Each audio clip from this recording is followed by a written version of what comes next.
Random amplified polymorphic DNA is a powerful tool in molecular biology. It is a DNA marker which helps in differentiating individuals of an organism according to genetic variation. So what is RAPD? What is random amplified polymorphic DNA? It is commonly called RAPID. It is a PCR based molecular marker which is dominant in nature and helps in producing large number of polymorphic band. So the differentiation of organism, a cultivar, a species, genus is easily done using this marker. It is mainly used for identification of genetic variation. It is highly cost effective, and thus this RAPD marker, RAPID, was widely used as a second generation marker. But due to the lack of reproducibility, this marker is not accepted in all the experiment. But in genetic diversity study, it is widely applied. In this technique, a single short oligonucleotides, that is a primer, is used, because compared to the allele specific PCR where two primers are used, the forward primer and the reverse primer, here only one primer is used and the size of the primer is about 10 bases. And the sequence of the primer is randomly selected based on the DNA amplification products are generated from the region in the DNA having flanked by 10 base pair priming site in an appropriate orientation. How RAPID works? RAPID works by the following step. This technique does not need any DNA sequence information. This is the beauty of this technique. No DNA sequence information is needed to perform this experiment. The primer is simply based on the scattered inverted repeats present in the genome of the organism. Amplification occurs by chance depending upon the sequence of the primer and the priming site in the genome. There will be no amplification if the primer's three ends are not facing each other. Means I will discuss in the next slide how the single primer can able to amplify a DNA band. In RAPD we get multiple number of band. Only for this reason the reproducibility is high. So how this multiple number of band we obtain? It is so that there is number of priming site and this priming site are oriented in opposite direction in the two strand. Suppose in one strand the priming site is in the forward orientation, in the another strand it will be the reverse orientation, which gives the amplification of one DNA band. This is how the number of such priming sites are scattered in the genome of an organism. And if the genome priming site is complementary to the primer, we get the amplification. But if not, we do not get the amplification. As for example, if mutation occurs, it is not possible for you to get the amplification. But if in the wild type the priming sites have the complementary sequence with the primer, we will get the amplification. This picture will shows how this RAPD works. So the orange color strand is the two strand of DNA, the 5' to 3' and 3' to 5'. And we can see the different arrow in this DNA strand.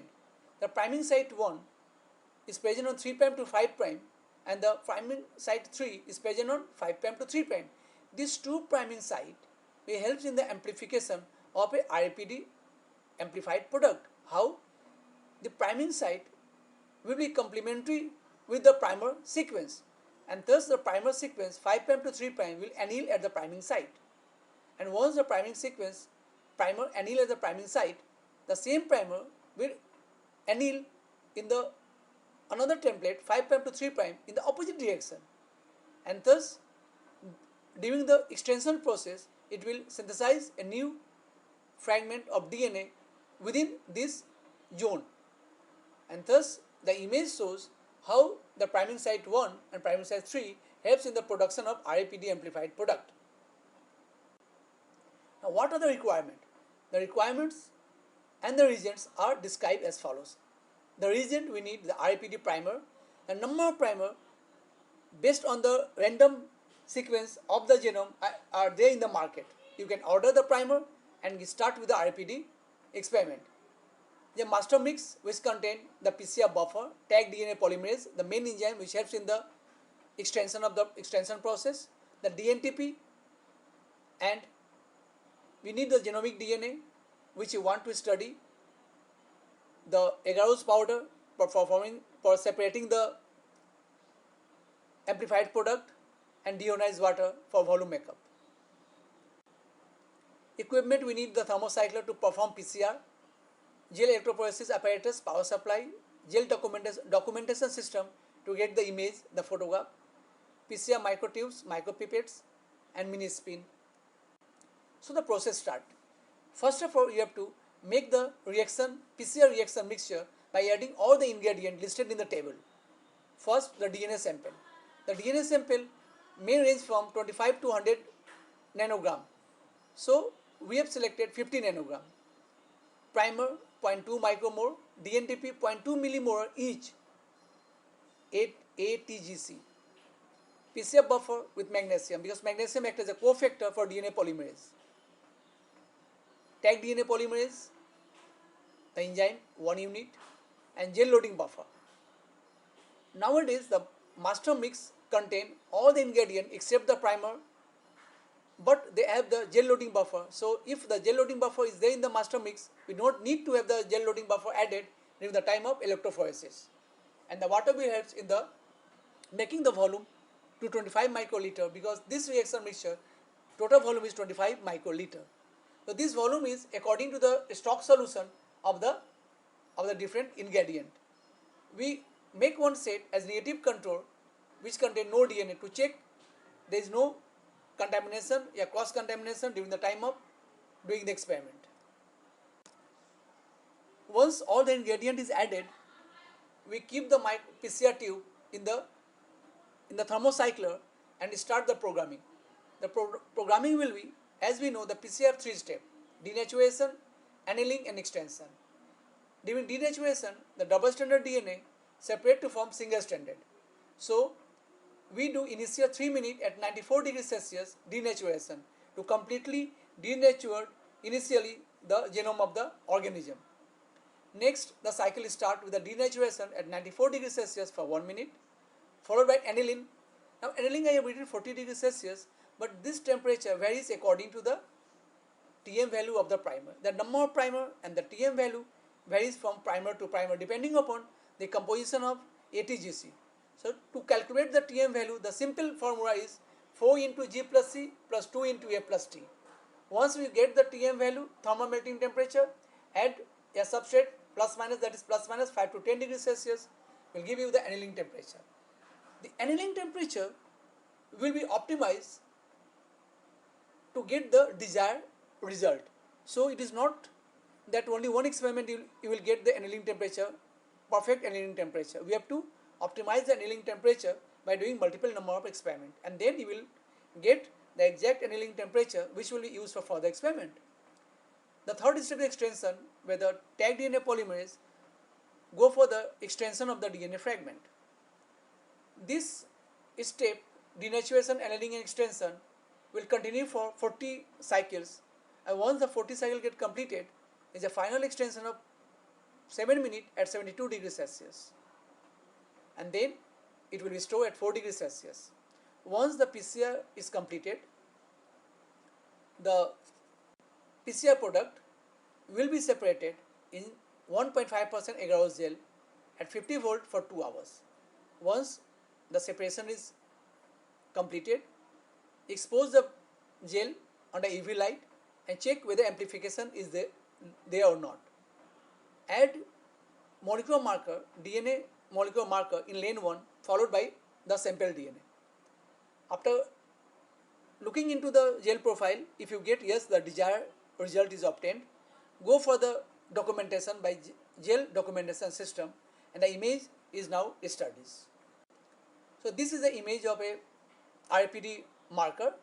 We get in the first lane is a marker, and remainings are the number of samples according to their genome complexity you get the separation of the DNA.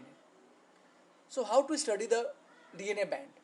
If the number, this image shows the different type of cultivar genotype of rice.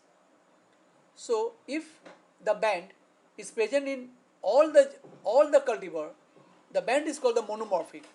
And if the band is present in one cultivar, absent in another, it is called polymorphic.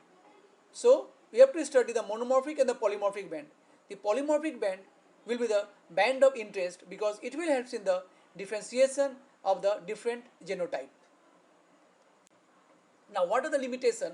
The number of limitation of rapid, but still there are also usefulness of this rapid. So first the limitation, it is a dominant marker. So it is not possible to identify the heterozygosity of the cultivar or the homozygous recessive. It is very sensitive to the reaction condition.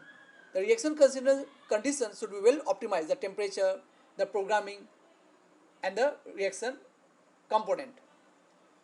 If the primer could not able to match with the priming site, there will be no PCR product. The most important, the experiment performed in different lab using same DNA sample and same protocol is not, the result is not same. That is lack of reproducibility. And this lack of reproducibility is the most important drawback of RAPD. Next, co-migration of different amplicon having same molecular weight. The same molecular weight DNA fragment but having different DNA sequence migrate together. So it is not able to differentiate between the same molecular weight of different DNA fragment. So what are the applications? It helps in the taxonomic identity. Genetic diversity is the most important aspect, helps in the genetic diversity study. The DNA fingerprinting, analysis of mixed genome samples and generation of novel probe. If very important polymorphic band is present, that band can be eluted from the gel, DNA sequence will be done and then the probe will be made that helps in the identification of a particular genotype. So this experiment will help you in study of genetic diversity, DNA fingerprinting and many other applications can be modified, and thus it is a very important tool in genetic engineering.